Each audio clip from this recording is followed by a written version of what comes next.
Hello, everybody, and welcome back to another episode. Welcome back. Well, today's the day.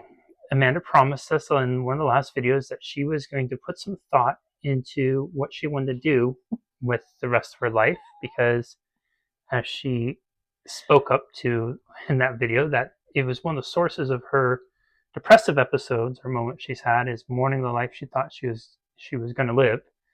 And then upon further conversation, it turned out that she wasn't quite sure what that was even supposed to be.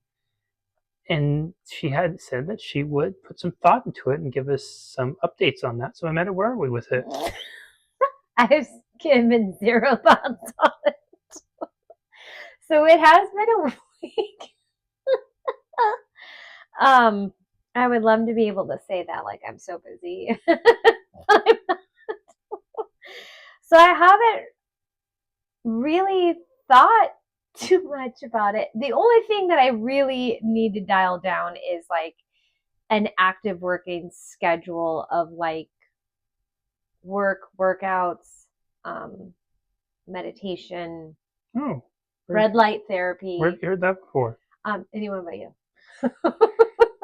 This is something that's very important to you about figuring out what you want to do with your life and what life you want to live going forward. I know it's been something that has been a source of tremendous pain to you in the past because in many of the moments that I've experienced you pre-cancer, when you would be feeling depressed or you'd be frustrated or you'd be angry, many of these things would be traced back to feeling like you were just kind of stuck in the routine, stuck in a rut. You were not doing the things that you felt like you really should or wanted to do. Now you've had a terminal diagnosis, and one would think that it would just shock you into, okay, got to go do all the things, got to do this, and there'd be such clarity. But that hasn't been the case with you, has it? Well, in all like simplicity, like I do feel that my life has become more simpler in the sense of I'm somebody that doesn't need to see the world and travel all the time and look at all the things. I'm very happy being at home with my pets and Jesse. What? Oh, stop it. You're such a turd. Every time I'm near you, you're annoyed by me. Well, stop being annoying, okay? Just stop it. I have to hold my breath and hide in the corner so I'm not annoying. It's only when you're eating nuts that I just want to scream.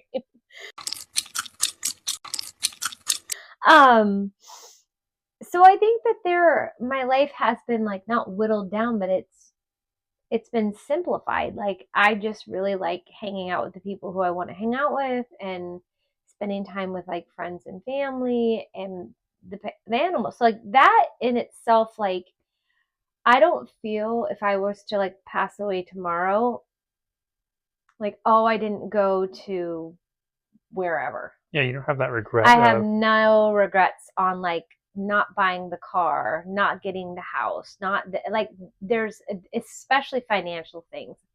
I am just so much more driven by love and connection and just quality time.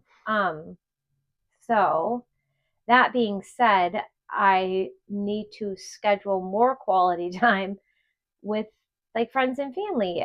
What you were talking about in the last video was feeling like living the life you were meant to live and what you want to do, like a deeper purpose, a deeper calling. And well, 100%, like I want to raise awareness for glioblastoma. Like I'm probably not going to be the one that's curing it. I'm not a scientist, but I would love to amplify the glioblastoma voice in some way.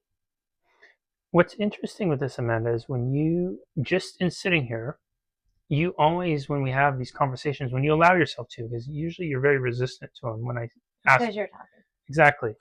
And maybe it's something where I just need to be out of the picture so that way you're engaging in conversations with other people because you have a clarity to it, at least pieces of it. But then what happens is you get away from the camera. There's not any structure to really think about this. And I really think complacency has killed more dreams than cancer ever has. and it's definitely a stifled contribution too, because we go back and we get in this space of like, you're right, your life has been simplified. You are for the most part very happy and very content with your time with your friends, with your time with your family, with your time with the animals, all those things. That being said, there is this calling, this want that you have, whether it's amplifying the voice of glioblastoma, whether it is helping others, whether it is doing some incredible things in animal advocacy, whatever that is that you've mentioned. So there's these little breadcrumbs scattered, and you have them, but you just don't give time to it. And so then what ends up happening, and I've seen this pattern play out a few times over the years, is that you'll have a moment, there's a dialogue kind of like we had last week on camera, and then a week goes by, which is 100. Effort sucks. You're right. Effort sucks, Jess. So I'm like, what? I could be spending time on the couch watching Gossip Girl. You're right. Effort does suck. What is more painful? The effort, putting in effort for a few moments or a couple hours, or sitting in the depths of despair and depression because you're not doing the things that you want to do. I get 50-50. No way. I watch you with effort and I watch you with depression.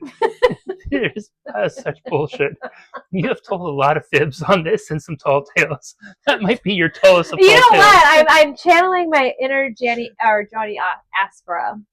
He was a good storyteller. He was. When you're on here, you have such clarity about the things that you want to do. Yeah, but then I just don't do it.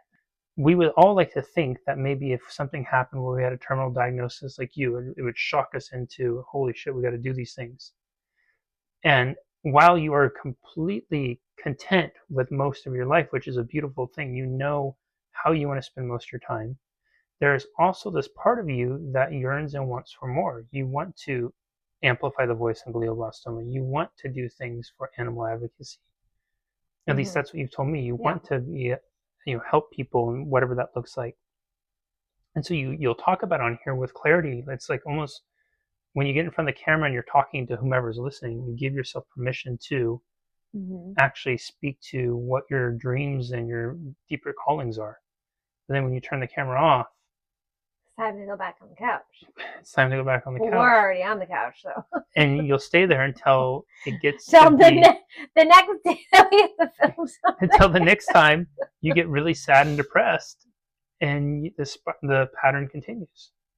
I don't think that. So I'm kind of getting hung up on the getting sad and depressed. I think I more just don't have clarity on exactly what I want to do. I don't schedule time to have it be something that I do or to get the clarity. I totally agree. Absolutely, you do. That's what I'm saying is there's like if you were to break it down to steps for you, okay? Step one is you get on here and you say things and everybody hears you and they say, oh my gosh, she knows exactly what she should do. She's incredible. Exactly. Step two, you turn off here, you feel really good. Giant turd. you got a dopamine hit, you feel good, you laugh, you feel refreshed.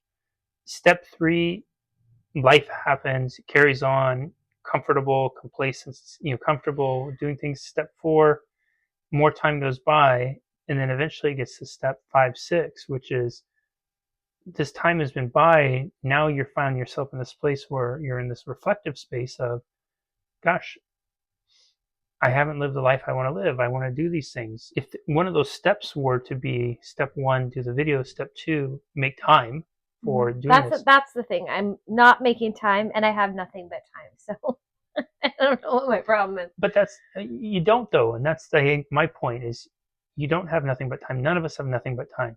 That's what we were talking about in the last video was it's the idea that we have time to waste. Right. And we're hopeful that you have years and maybe some decades ahead that you can waste as much time as you want. I did that in the first year. Maybe I need to kind of yeah, I would highly encourage you. And again, it's at the end of the day, it's your life, so I really want to be respectful of it. I will tell you what breaks my heart though is seeing this pattern play out year after year after year. Mm-hmm. Yes, Jess, we know. We know. No, I don't think you really do. That is all for today. We love and appreciate you, everybody. Thank you so much for being here, and we will see you next time. Bye bye.